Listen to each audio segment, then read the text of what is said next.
एक खोटं बोलू बाई दोन खोटं बोलू, दोन खोटं बोलू बाई तीन खोटं बोलू. 12 चौकी वाडा दारात गाडी घोडा, घोड्याला खायला पुरण पोळी, बाई रुपेरी थोडा. आडबाई आडोनी आडाचं पाणी काढोनी, कळशी भरते सोन्याची सून थोरा मोठ्याची. असं सासर नको ग बाई, नाव नुसतं मोठं, नाव नुसतं मोठं ज्याचं लक्षण भारी खोट.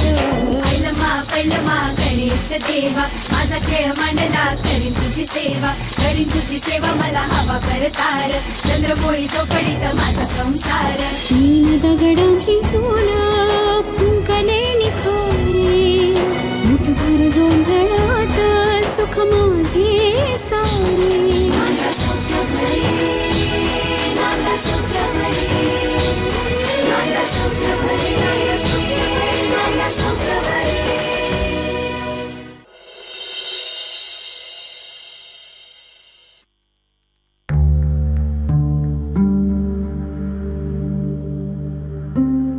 वहिनी एकदा बघून घ्या, मला वाटतं सगळे नावं आलीत. ऐक फारच बरं वाटत नाही आज. ललिता पड ना ग जरा, सकाळपासून बरं वाटत नाहीये तुला. अगं याद्या काय नंतर सुद्धा होतील ना. काय चाललंय, कसल्या यादा बनवताय जावा जावा मिळून. बघ ना ग, तब्येत बरी नाहीये हिची तरी बसली. अगं बाई बरं नाहीये का, टेन्शन वगैरे आलंय का लग्नाचं. मुलाचं लग्न म्हटल्यानंतर टेन्शन येणारच. तब्येतीचं काय चालूच राहत. अगं पण सगळी टेन्शन देशपांडे घेतील ना, तू कशाला घेतेस. असं कसं वत्सेला, आपल्या पाहुण्यांची यादी आपल्यालाच बनवायला हवी ना. बघू ग जरा. अरे बघा काही नावं राहिलेत का काही. अगं शिरखेडच्या कुटुंबाचं नावच नाही याच्यात. त्यांनी एवढा अपमान केला आमचा, तरी तुम्हाला त्यांचीच माया वाटतेय, त्यांचीच आठवण येते तुम्हाला.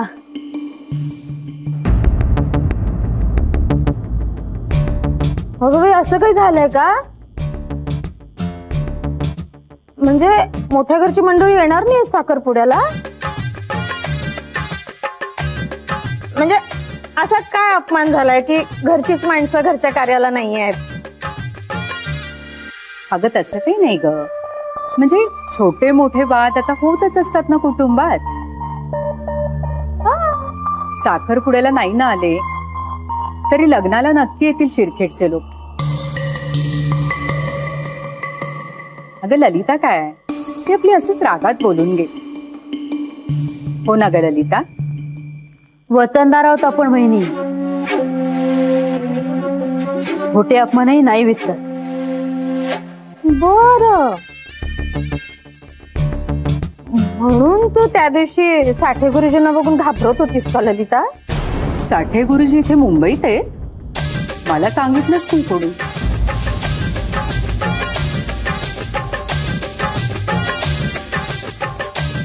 आई घाबरले नव्हते, मनाला येईल ते बोलू नका आवडची मावशी. पण ललिता त्या दिवशी साठे गुरुजींना बघून तू डोक्यावर पदर का घेतलास, आणि त्यांना बघून डोक्यावर पदर घेतला म्हणजे काय. देशपांड्यांच्या घरी गावचा विषय निघून शोभा व्हायला नको म्हणून. म्हणजे शोभा होईल असं काही घडलं का शिरखेडला. अहो नाही हो बच्ची मावशी, आपल्या घरचे विषय त्यांच्या समोर कशाला काढायला हवे. ललिता वत्सलाला तारीख सांगून टाक तेवढी. सांगते संध्याकाळपर्यंत. देवा ही अशी अडचणीत का सापडली आहे, काहीतरी गडबड आहे हिच्या मोठ्या कुटुंबात.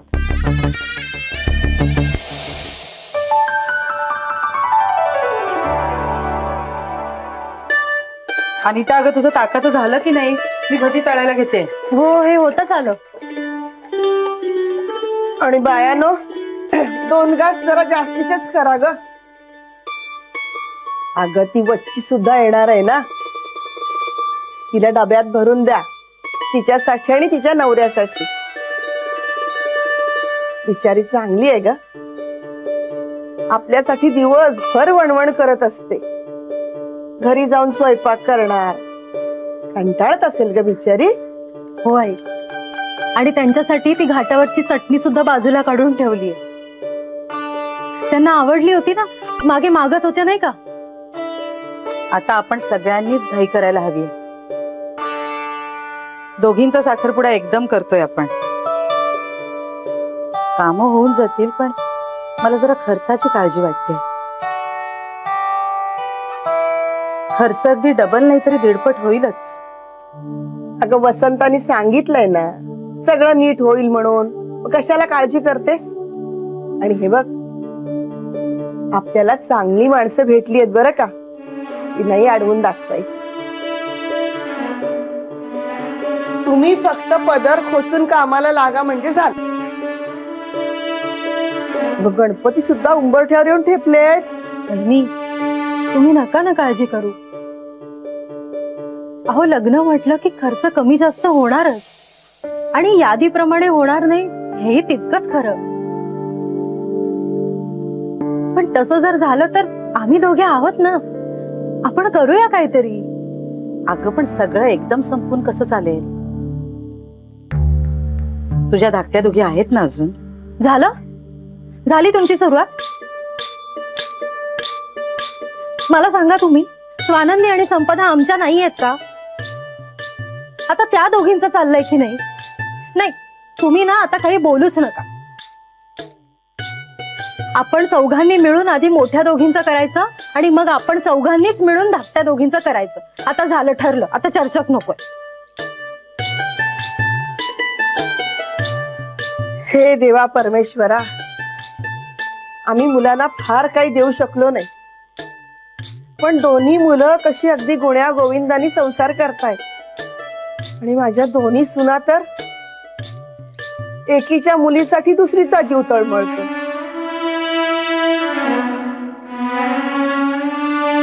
स्वामी, हे सुख असंच राहू द्या हो. आई, हे सगळे तुमचे संस्कार आहेत. नाही तर घरातले पुरुष काय, ते दिवसभर घराबाहेर असतात, पण घरातल्या मुलांना बांधून ठेवायचं काम घरातल्या बाईचं असतं. ज्या घरातली करती बाई समजूतदार, ते घर समाधानी. आई, तुम्हाला आठवतंय, सायली 5 वर्षाची होती तेव्हा यांनी तिला सांगितलं होतं की ही तुझी काकू आहे, आई नाही. तेव्हा काय घर डोक्यावर घेतलं होतं तिने रडून रडून. हो ना, मोठ्या दोघींच्या नादानं मला आई आणि तुला काकू म्हणायची. बरं, चौघी दिसत नाहीयेत कुठे, त्या आवाजही येत नाही. आई, अहो जुईली आणि सायली अभ्यास करतायत. संपदा अजून आली नाहीये ऑफिस मधून, आणि स्वानंदी गेलीये नीलला भेटायला. अगो बाई, आणि मला नाही सांगितलं ते. तुमचा डोळा लागला होता, ती आली होती विचारायला. म्हणाली आजी झोपली आहे, न विचारता गेले तर रागावणार नाही ना. मग आम्हीच म्हटलं जा. आता त्याच्या बरोबर येईल काहीतरी खाऊन, आणि आल्यावर म्हणेल आजी मला हल्ली भूकच लागत नाही ग. बाय द वे मॅडम, ते चणे आपल्या दोघांसाठी घेतले. या ना. नाही ना, ते मला तू भरवायचे. काहीतरी तुमच्या स्वतःच्या हाताने खात नाहीत वाटतं. नाही ना, अजिबात नाही. आणि स्वानंदी, तू पण नीट ऐकून घ्या की आमच्यात कोणकोणत्या गोष्टी आम्ही आमच्या हाताने करत नाही, कारण त्या तुला करायच्या. हा, जेवताना सुरुवातीचे पहिले 5 घास आम्ही आमच्या हाताने खातच नाही, ते तू भरवायचेस. अंघोळ केल्यानंतर डोकं आम्ही आमच्या हाताने पुसत नाही, ते तू पुसायचेस. हो का. आणखी केस आम्ही आमच्या हाताने केस विंचरतच नाही. आम्हाला जवळ घेऊन ते तू तुझ्या हाताने आम्हाला विंचरून द्यायचे. कसे माहिती का, हे असं आणि महत्वाचं, जेवण केल्यानंतर हात धुवून आल्यानंतर नॅपकिन आणून द्यायचा? द्यायचाच नाहीये, तुझी ओढणी द्यायची हात पुसण्यासाठी. ही अशी, तू किती पळ ग, मी तुला सोडणार नाही. अजून काय काय करतात तुमच्या? हा बघ, पार्टीजला जाण्याआधी, मीटिंग्सला जाण्याआधी माझा टाय तूच बांधायचा. हो. हा. आणि शूजच्या लेस नाही बांधायच्या?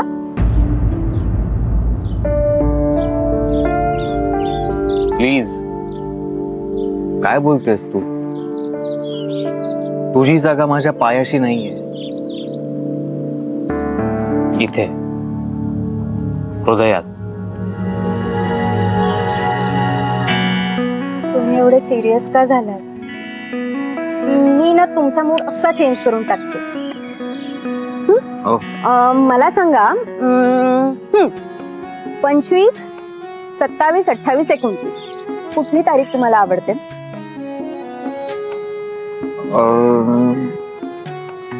का तुझा बर्थडे आहे का त्या दिवशी? तुमच्या 4 दिवस बर्थडे असतो? नाही हो, माझा बर्थडे नाहीये. पण तुम्ही सांगा ना, कुठली तारीख ठरवायची? हो, पण कशासाठी?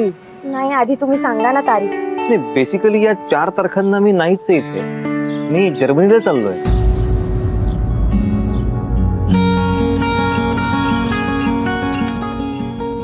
काय? हा, जर्मनीला? हा. असं कसं करू शकता तुम्ही? मी काहीच करत नाहीये, ऑफिस पाठवतंय मला कामानिमित्त.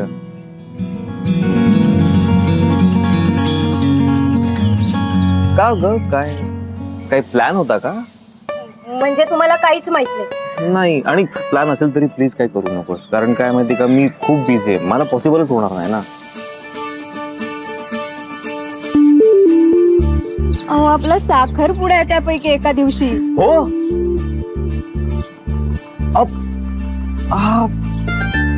साखर, ठीक आहे, मग एक काम करतो मी, जर्मनी मी कॅन्सल करतो. होऊ दे तुझ्या मनासारखं, तुला वाईट वाटेल ना? नाही तर तुम्हाला काहीच नाही वाटणार? नाही, माझं काय ग, माझं वाटणं काय, ठीक आहे, पण होऊ दे. तुला वाटतंय ना, मग होऊ दे. मला नाही बोलायचंय तुमच्याशी, मला घरी सोडा. का ग? आता का, आता का? नाकावरचा हाच राखत पाहायचा होता मला.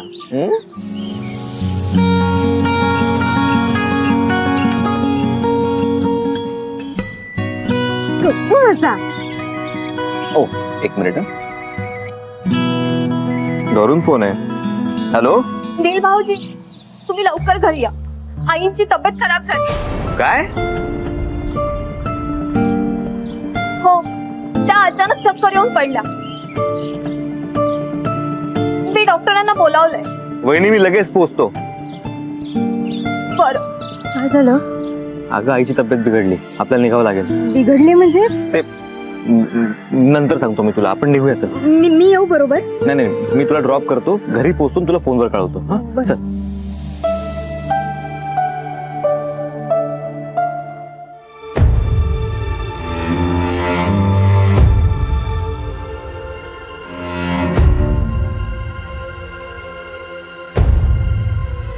ललिता, काय काय झालं तुला अचानक?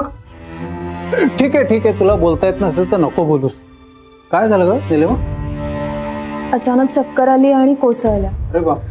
मी लगेच डॉक्टरांना बोलावलं, इंजेक्शन दिलंय, टेन्शन घेऊ नका सांगितलं. हा. बीपी लो झालाय आईचा. लो म्हणजे किती लो? ते नक्की माहित नाही मला. एवढं सगळं बोलली, पण जी माहिती सांगायची तीच माहिती नाही आमच्या सुनबाईंना. आई, जा निलिमा, इथे बसून ना कानाशी भुणभुण नको करू. जा.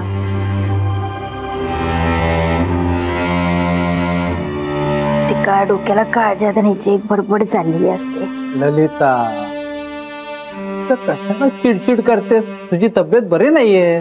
मी सांगते तसं केलं ना तर 2 तासात बरी होईल मी.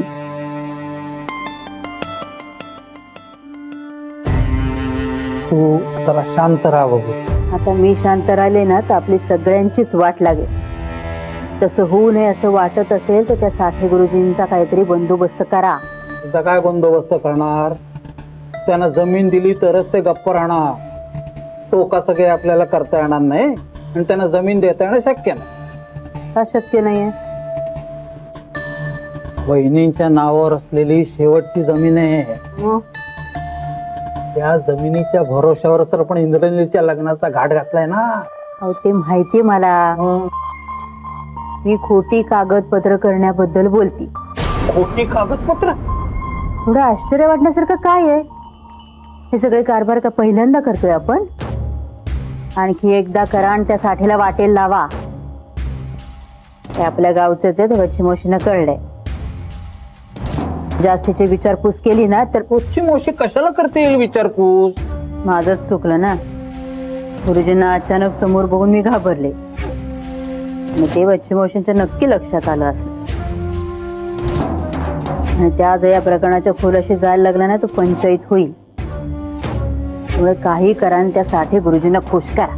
ठीक आहे, मी आजच्याच खोटी कागदपत्र बनवून घेतो आणि त्या साठे गुरुजींच्या झोळीत टाकतो. इंद्रनीलचं लग्न झालं ना की परस्पर आपण जमीन विकून टाकू, म्हणजे कसल्याही कटकटी उरणार नाही. वच्ची मावशीनच काय, त्यांच्या पितरांनाही पत्ता लागणार नाही. तू आधी लवकर बरी हो गो.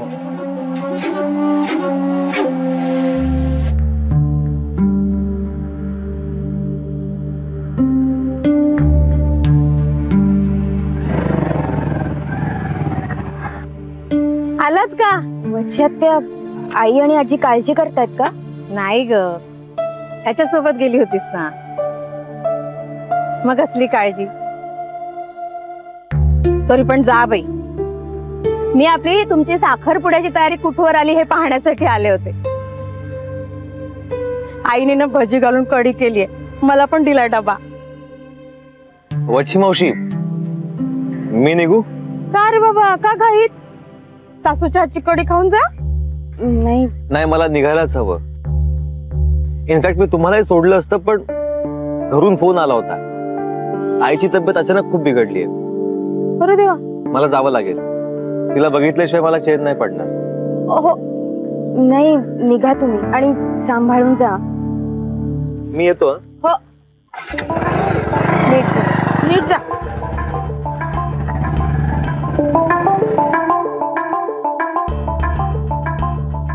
अचानक काय झालं ललिताला? दुपारीच भेटली मला, तिथूनच आले अगं मी. नाही, मला डिटेल्स माहित नाहीत. निलिमा वहिनींचा कॉल आला होता त्यांना. तू जा बाई. हो, मला घरी जाऊन काही करायलाच नको. आमच्या ह्यांच्यासाठी मऊ भात करून दिला आईने आणि काकूने. देव भलं कर ग बाई दोघींचं. काय हो वच्छी आत्या, एवढं काय त्यात? आणि तुम्ही करताच की आमच्यासाठी. मी बऱ्याच जणांसाठी करते ग, सगळेच थोडे लक्षात ठेव. जी आत्या, अरे येऊ? हो जा जा, पळ पळ.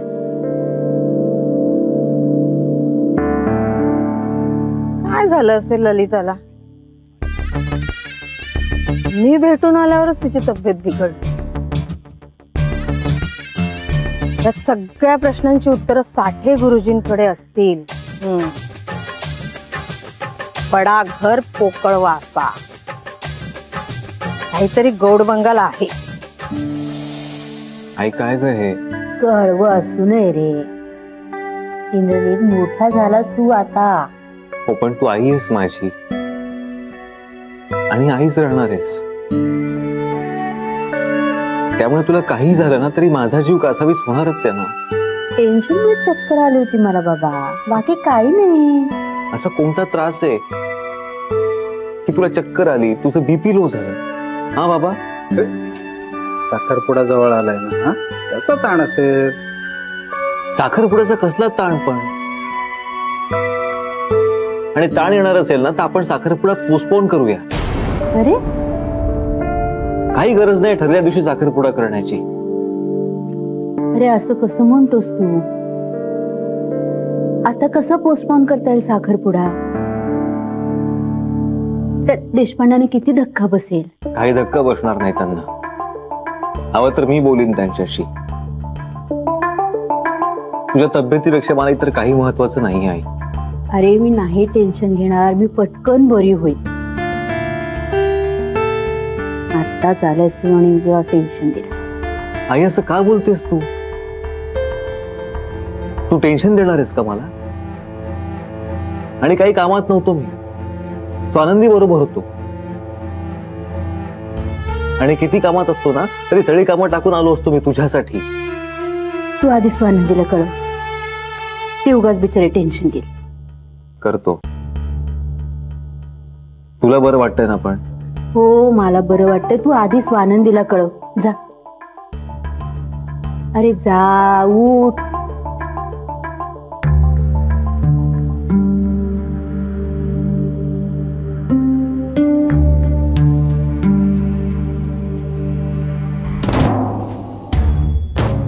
पाहिलं, आजही माझंच पारडं जड आहे आणि ते तसंच राहणार. माझ्या आजारापुढे स्वानंदीच्या रुसव्याचीही किंमत नाहीये त्याला.